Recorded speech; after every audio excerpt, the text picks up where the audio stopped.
Kenny's in trouble. He's going to run. He's going to get the first down. Don't sleep on those legs. Oh, he faked the slide. Sauce time.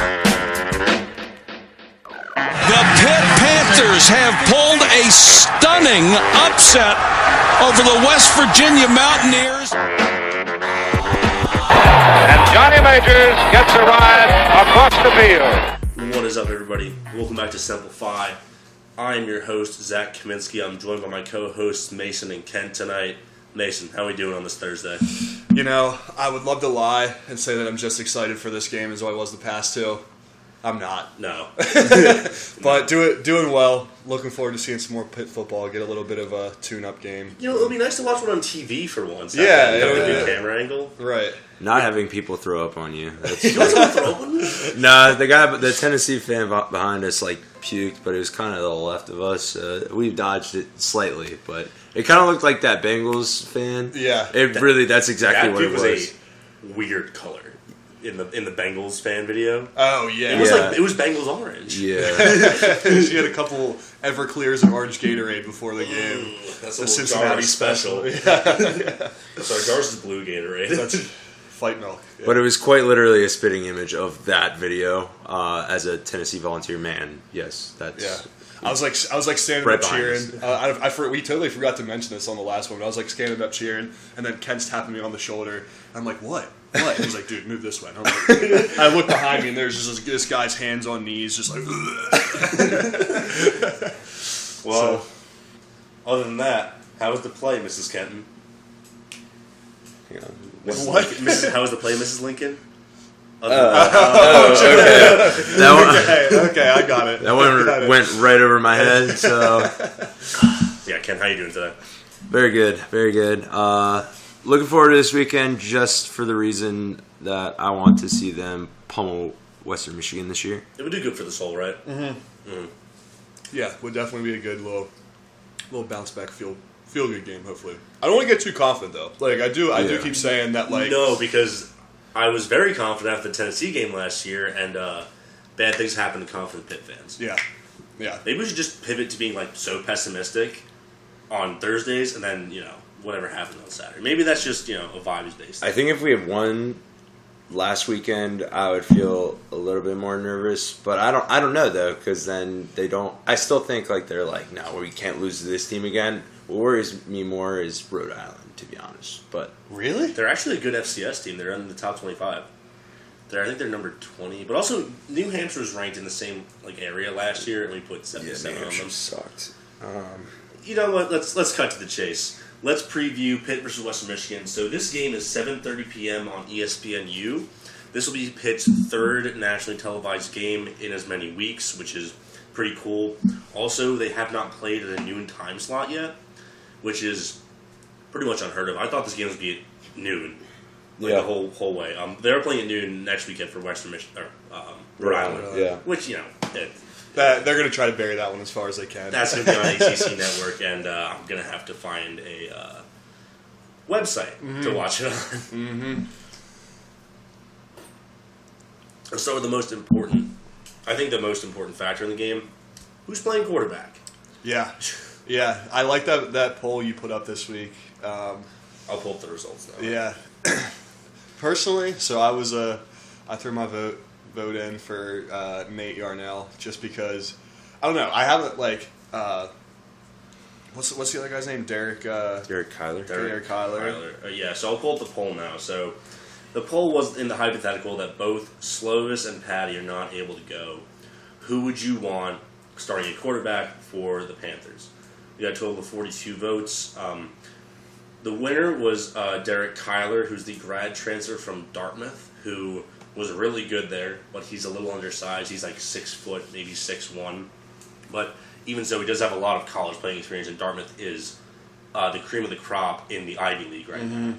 The other option, based on the depth chart, would be Nate Yarnell, who's the redshirt freshman, has not seen any playing time at all, I think. He was buried behind Kenny, Davis, Joey Yellen, and Nick Patty last year.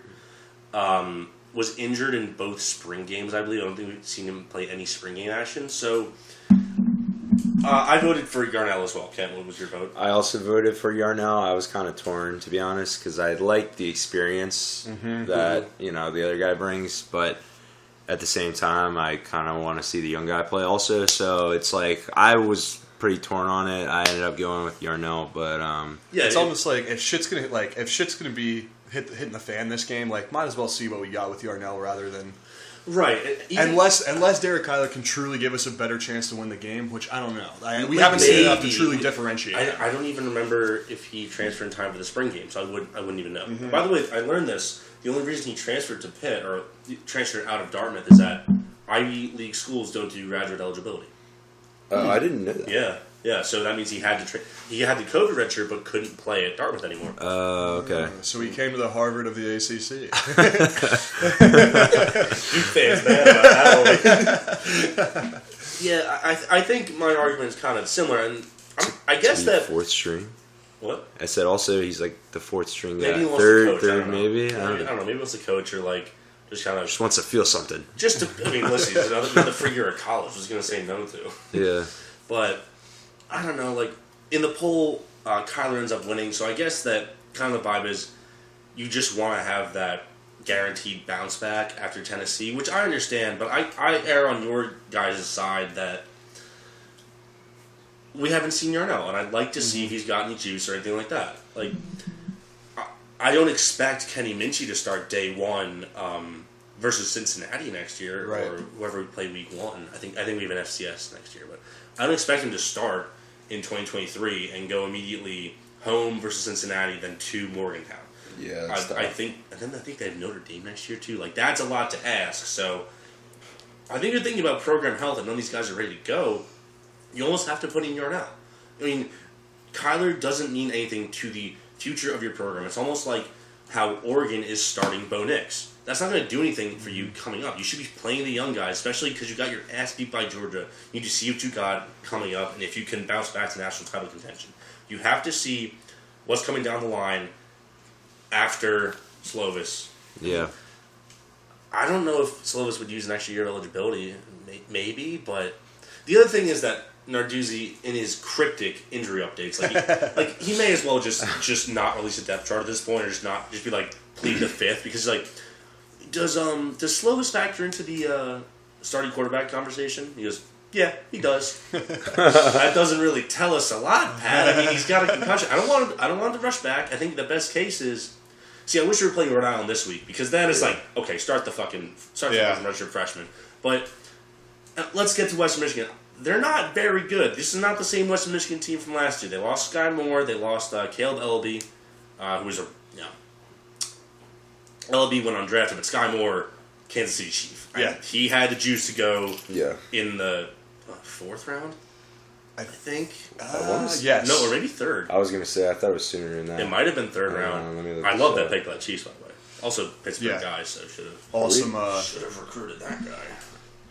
But that's a miss on our part. What's new? Let's look at Ball State's previous two games. They lose to Michigan State 35-13 to open up the season. 54th overall. He went second round. Holy shit! Yeah, I was gonna say he was second round. Yeah, so he went high in the draft.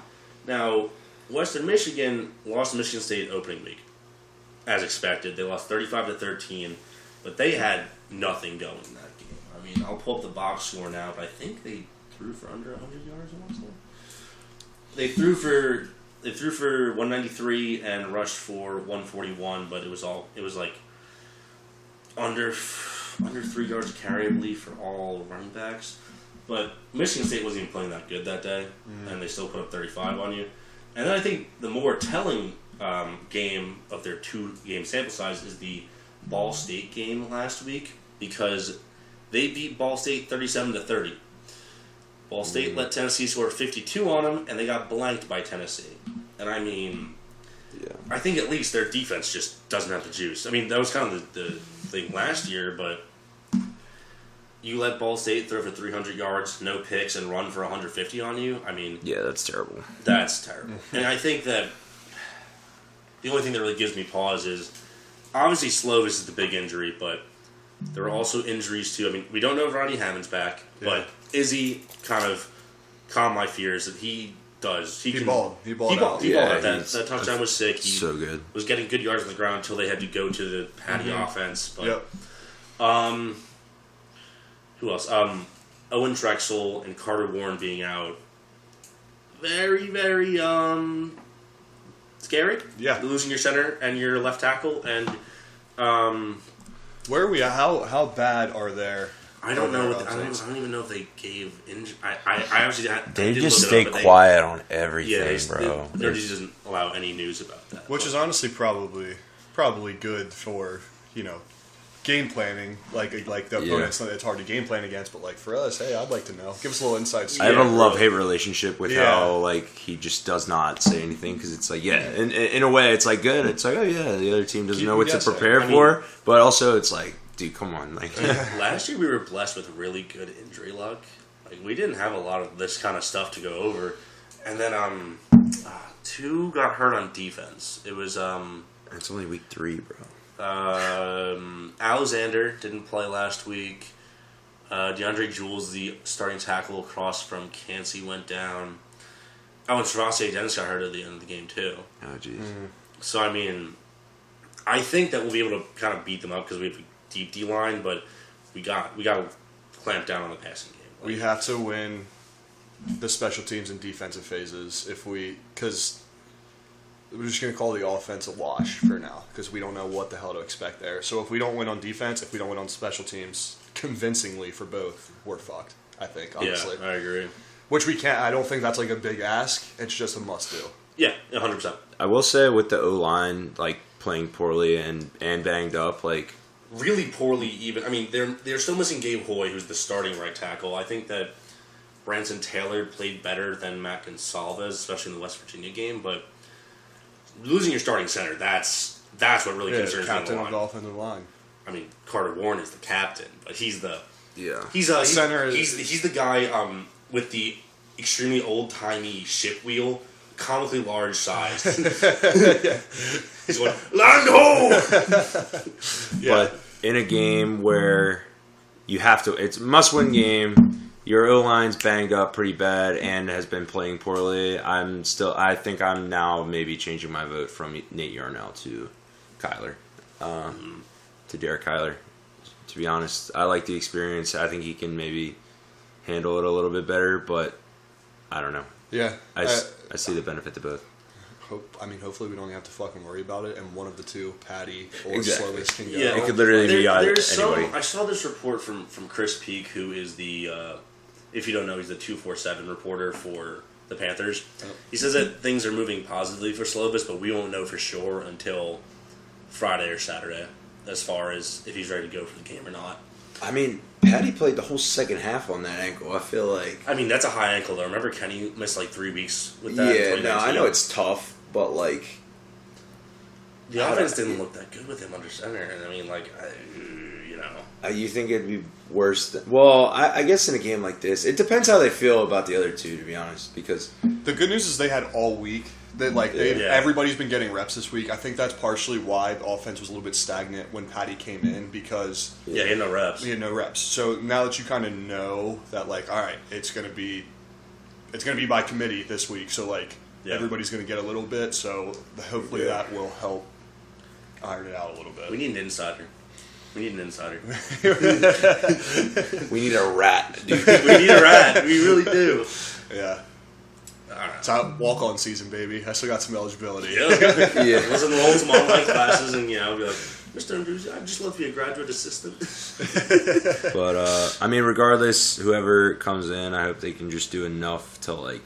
If the defense dominates, I mean, listen, if Ball State runs for 150 on you, I think that whoever's at running back, hopefully we're gonna run the Bobby ball Hammond 90% of the time if either of those two guys are I here. think so. 100%, yeah.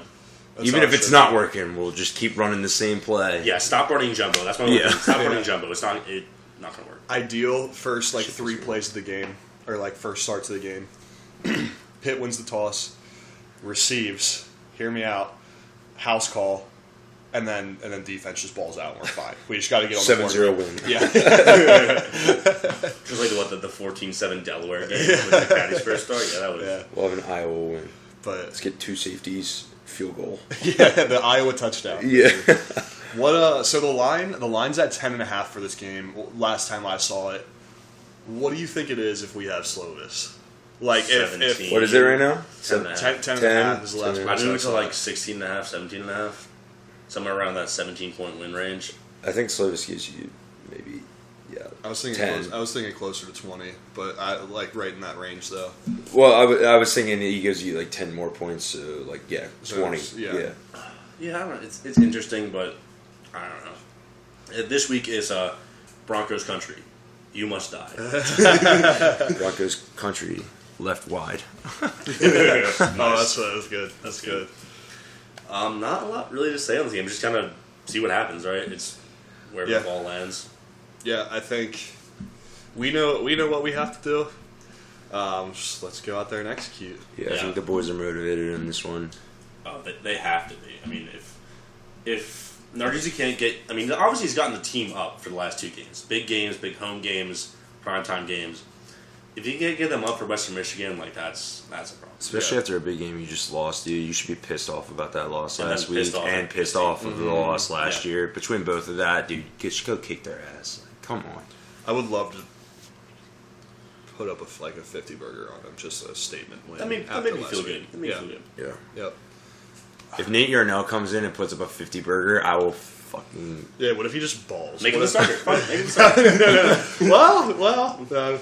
I mean, if he balls out, you almost can even be like, don't even rush Slovis or Patty back until after Rhode Island. You got Virginia Tech and Georgia Tech after that. You can kind of ease them in on those games. Yeah. Listen, if this game feels like Patrick Mahomes when he got his concussion, like, was it the week before the Super Bowl or the week before the AFC Championship?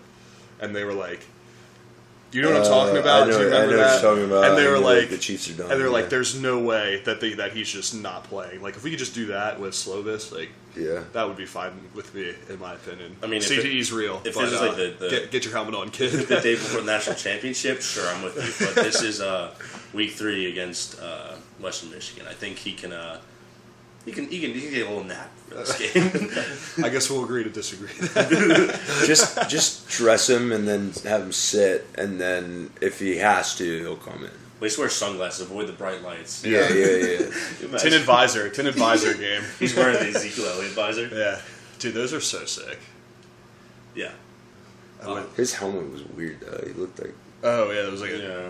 like Alien vs. Predator. type. literally exactly what I was thinking. Yeah, alien. Yeah, Do you want to talk about the rest of the games this week? Let's do it. All right. Not a lot. Not a lot. no, not this week. Yeah, This will be like so we'll have this week, next week, and then like it's conference schedules. pick Conference up. schedules kind of start next week because you have the Big 12 and the Yeah. Big 10 who play 9.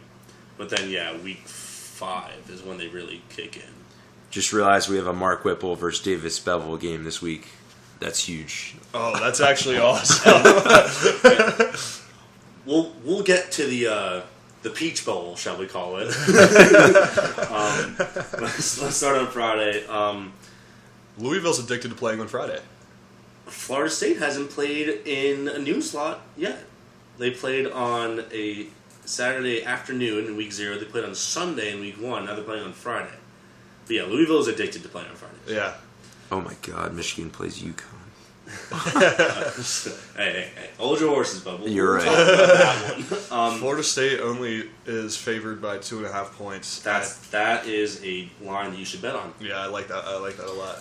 So like we've been saying, Florida State versus Louisville, that is the Boots game of the Friday night slate. Louisville has no run defense, so if you want to see Florida State run the hell out of the ball, you watch this one. In the fats tier, depending on how you feel about running the ball, Air Force versus Wyoming. Do you know how many yards on the ground Air Force is averaging this year? Just give me a guess. Give me a roundabout guess. 50? Air Force, a triple option team. I Option. was gonna say like 200. Okay, Kent's at 200.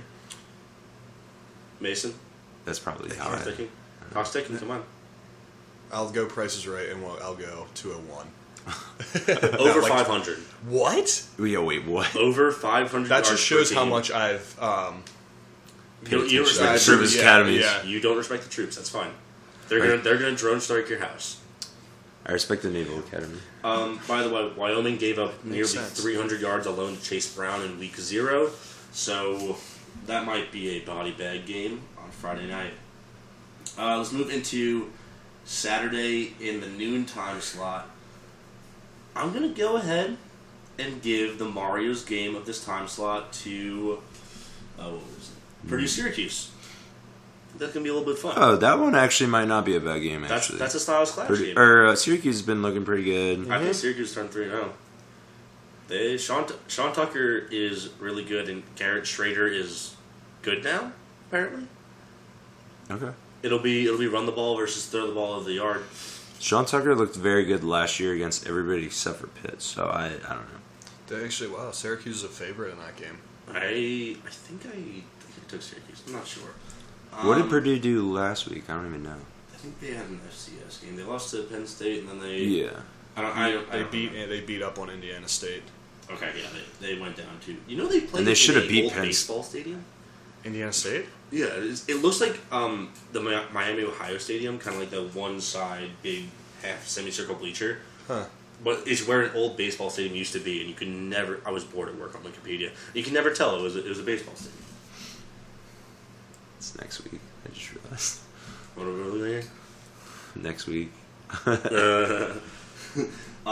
Everything else this time slot kind of sucks. Georgia, South Carolina is going to be an ass whooping, I think. Oh, yeah.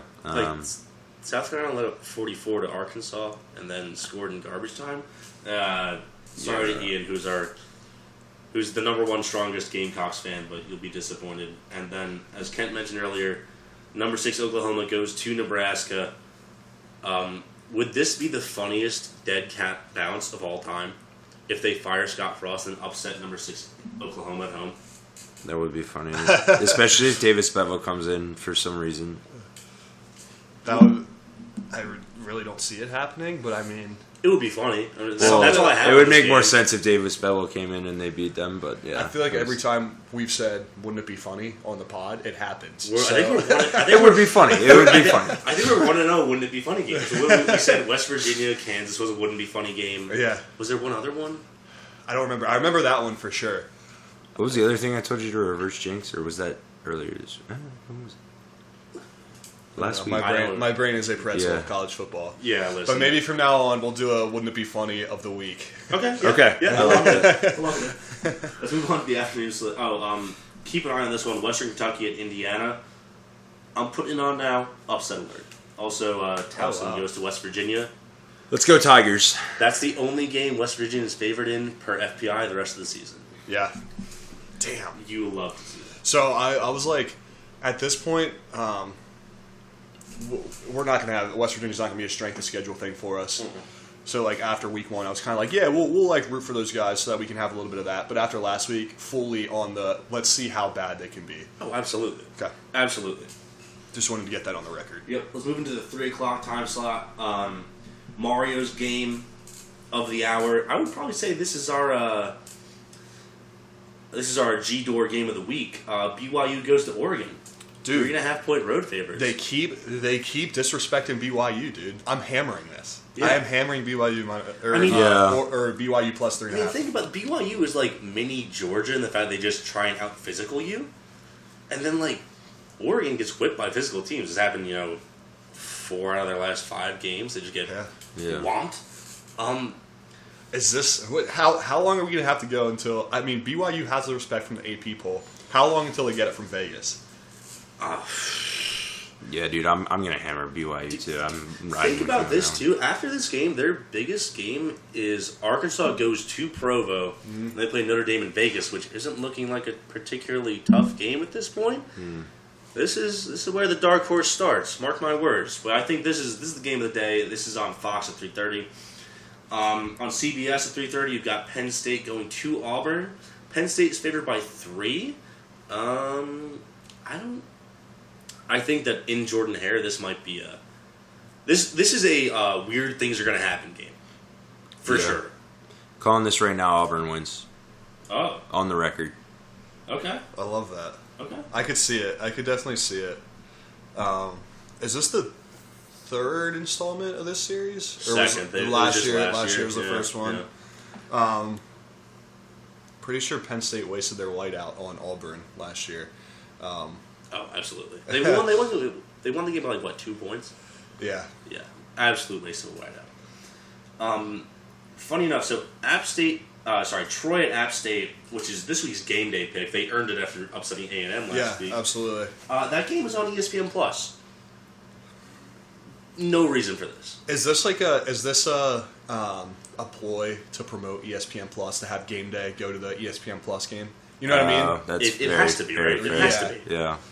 I don't know. Kansas at Houston. 3-0 Kansas? That would be awesome. That would actually be sick. Before we move on to that game, though, I want to talk about Troy Appalachian State real quick. Okay. Yeah. Very funny clip from El Prez when they were doing Barstool Sports Advisors today, where he said Appalachian State and Troy have historically, had very close games. They listed off the last 5. I think they didn't lose a game by less than 30 points. yeah. Which was very funny and also very relatable because I feel like we've all had that in our head at some point, and then we go back and look at it and we're like, wow, just got that one wrong. But I think that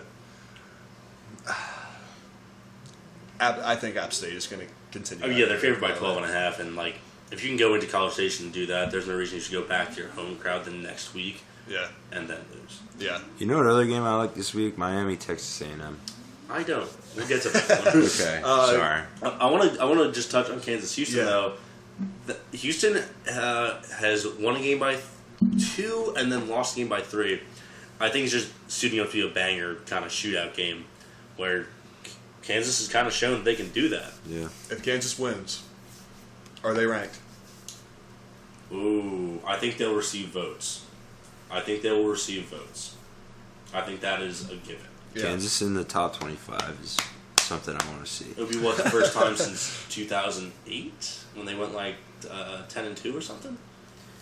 Dude, I don't even. It would have to be since then when that really big coach. Yeah. Okay, so let's move on to the 7 o'clock slate.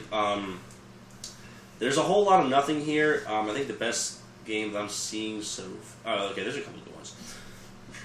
You've got Texas Tech going to NC State.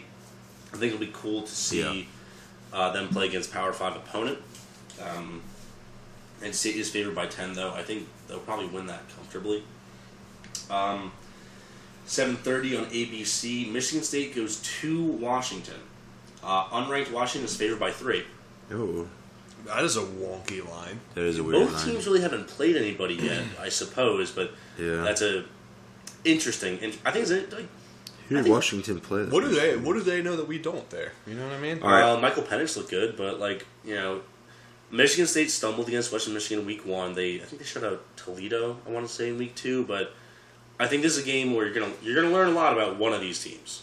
Yeah. Or maybe both. Probably both. Washington beat Kent State and then Portland State last week. I think Portland State wanted to fold their program. The Michigan State's only played Western Michigan and then Akron. So you Akron, don't not Toledo. really know. Yeah, haven't played anybody. Yeah.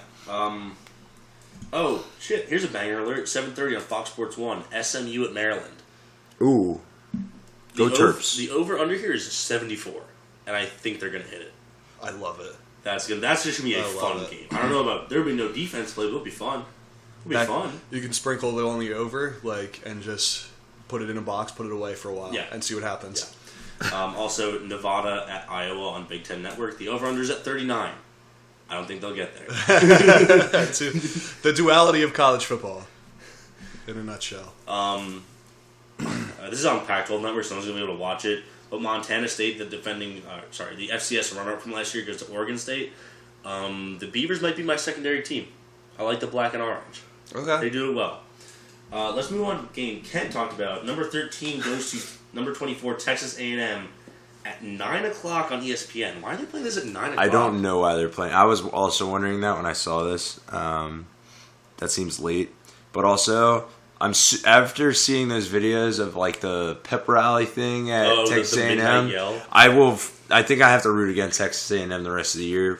Just I'll root for them in this game for obvious reasons. Just That was the corniest shit I've ever seen in my life. Did you see both of them? There was two. There's two different guys. They do it every game. Man. Or you're saying No, there's two different guys the same night that came up and talked, and they're equally as bad. Dude, the whole yell leader thing. Yeah. And like they're yell leaders, not cheerleaders. Yeah. Yeah, bad vibes at a college station. Like when people call Penn State a cult, I get it. Like there's nothing to do with football. Like it's fun there, but A&M, that's real cult vibes. Yeah. Yeah. Texas A&M is for sure worse when it comes to that kind of like, because they're the one with like the class ring thing too, right? You know what I'm talking about? No. It's like like if you go there, you like have to have a class ring. You like Really? I'm pretty sure they like actually wear it all the time. Like you get it when you're a freshman, you wear it around. And I like post grad too. I'm pretty sure. I'm pretty sure that's a thing for you wear it till you die. Yeah, yeah. You know what? That's very fitting. It's like Texas A&M are all like oil barons. They'll have like Jerry Jones wearing 18 different rings. That's a very Texas thing to do. I'm gonna look this up now because I really hope that I'm right about this and not mixing them up with something else. All right, I'll vamp a little bit on the game. I think this game's gonna suck to watch. Okay. Miami underperformed against Southern Miss last week. A&M obviously stunk it up. A&M's offense no good. Miami's questionable. They both have pretty good D-line, so this is probably going to be another 17-14 game, repeat of last week. I have no idea who's going to win. I think Devin Ashane's the best player in the game, so maybe he'll carry A&M to a win. But other than that, this is they wanted this game to be game day really, really badly. You can tell. They said it was early in the season for like two teams with cakewalk schedules. Happy didn't work out for them. Yeah. You gotta say that. It feels like kind of a must-win for Jimbo, honestly. Absolutely, man. I mean, they locked him into like a $100 million contract, and he goes and loses to App State, and it's very clear that the reason they lost is because his offense does not work anymore. Like, I heard this today, I was listening to another podcast, and they said, like, Jimbo might be the luckiest national title-winning coach of the last decade. He just happened to have a generational college quarterback in Jameis, and even Dabo could recruit a little bit. He could get successive number one quarterbacks. Jimbo has not been able to do that. Dabo has at least innovated his offense with Tony Elliott a little bit. You have to see what he'll do this year. But Jimbo hasn't changed. He's still running the same shit from 2013, and it doesn't work anymore. Yeah. Not at all. Yeah, I think he's for sure getting some heat. Did you find the class ring thing? It is confirmed. They have like a whole like celebration. It's like ring day where they like get a class ring and then they wear it like their whole time there and like post grad and stuff. Hell yeah. That's the cultiest thing I've ever like. Yeah, that's bad vibes. Yeah. So stay out of College Station unless you want to stay there forever. Nightcap games. You've got Fresno State to USC. I think this will be a little bit of a shootout. I don't think USC is a really good defense. They let Stanford score into the 20s on them. Which is like, if you're doing that. Yeah. That's great against a really bad curve. Yeah. And then North Dakota State goes to Arizona on Fox Sports 1. Probably the USC game is on Fox. This is Fox Sports 1 at 11 o'clock. If you want your FCS over FBS upset, here it is. I'm locking this one in. North Dakota, there's no posted line on this game. That is interesting. I bet people would just hammer North Dakota State. Yeah. It was. Yeah. Yeah, that's pretty much it. Not a great slate. We'll watch it anyway because we love college football. There's some decent ones in there, but yeah, overall not up to. No. Yeah. No. Not the best week, but hey, it's college football. And you get to watch Pitt this weekend. Hell yeah. We do. And they're not at noon; they're at 7:30. So Yeah. count your And blessings. They're on noon on a national network, and you don't have to figure out how to get ACC network in your house. Beautiful. Yeah, and that'll do it for our show this week. We'll talk to you on Sunday, recapping the Pitt game and the rest of the weekend. As always, follow the show on Twitter at SimplifiedPod. We're getting pretty close to 100 followers. Tell your friends, tell your family. Subscribe on your grandma's iPhone. Just get those numbers up, download the episodes, take up all of our storage, all that stuff. When You can only play so much Candy Crush. Come on, Grandma. When you follow the Twitter, make sure if you got any questions, you want to DM us, just send them in. We'll answer them on the show. You can find me at Iron Real Angry on Twitter. You can find Mason at Clayson_Ming. Thank you. I got tongue-tied there. And you can find Kent at Kent_VW. And, yeah, we'll see you next time. Hail to Pitt. HTTP.